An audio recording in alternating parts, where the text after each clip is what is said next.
En estos momentos de desarrollo de la crisis global ya no cabe duda la profundidad que tiene, ¿no? Estamos en una situación en la cual la mayoría de los países del mundo están entrando o ya entraron hace algunos meses en una recesión muy profunda, y la economía de todo Occidente e incluso de Oriente, que era quizá el motor de la economía mundial de los últimos años, ha entrado en una recesión profunda. Y esto, por supuesto, lleva a pensar cuáles son las causas, ¿no?, de esta situación. Lo que sale inmediatamente en la situación de expansión de la pandemia y de crisis sanitaria mundial es que efectivamente el coronavirus es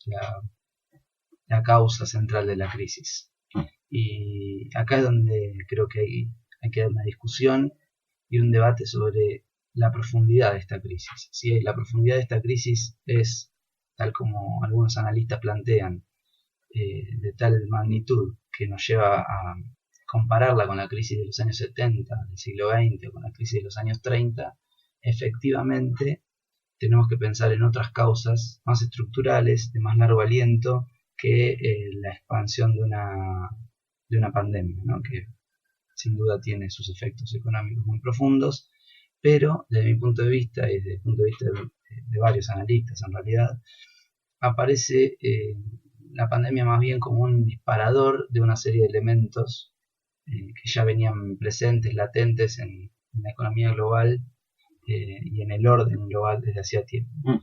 Entre ellos creo que 4 son los más importantes a tener en cuenta. Por supuesto que hay otros, pero creo que hay 4 que son los más importantes. El primero de ellos se refiere a la financiarización como salida de la crisis de la subprime en 2008.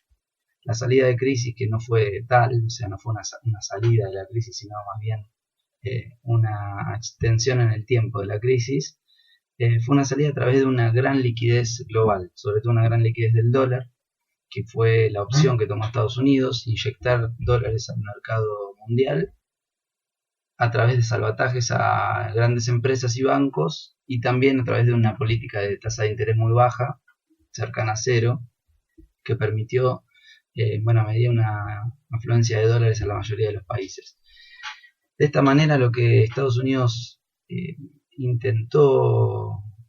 hacer fue efectivamente refinanciarizar una economía ya financiarizada. Es decir, uno podría pensar que ese dinero, esos nuevos dólares, fueran a otras actividades productivas, y no, centralmente las actividades que tuvieron importancia fueron 2: las finanzas nuevamente, o sea, una revitalización de las finanzas, del endeudamiento de la mayoría de los países y de la mayoría de los individuos,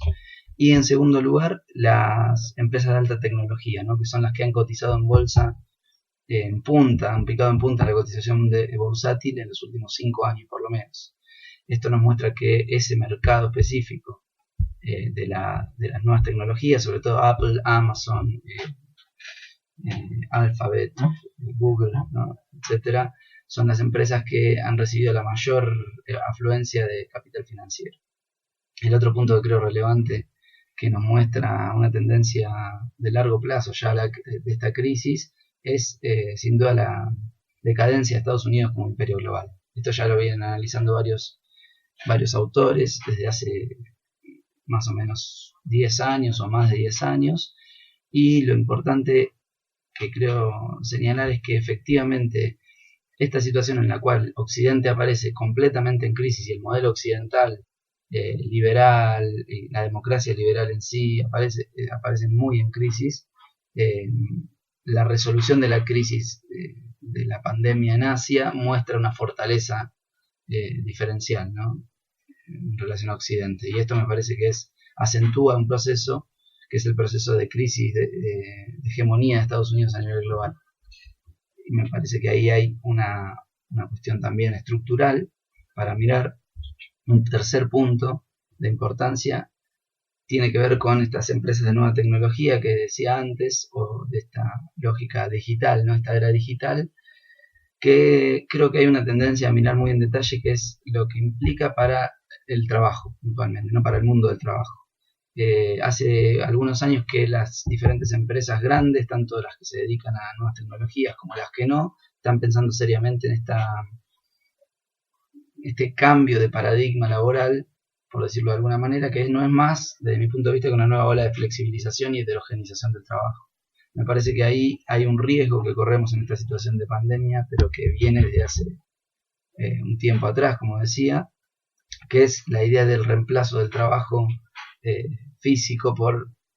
digo, con presencia física, por el trabajo digital a distancia, el home office, este tipo de artilugios, que yo creo que son artilugios del capital finalmente,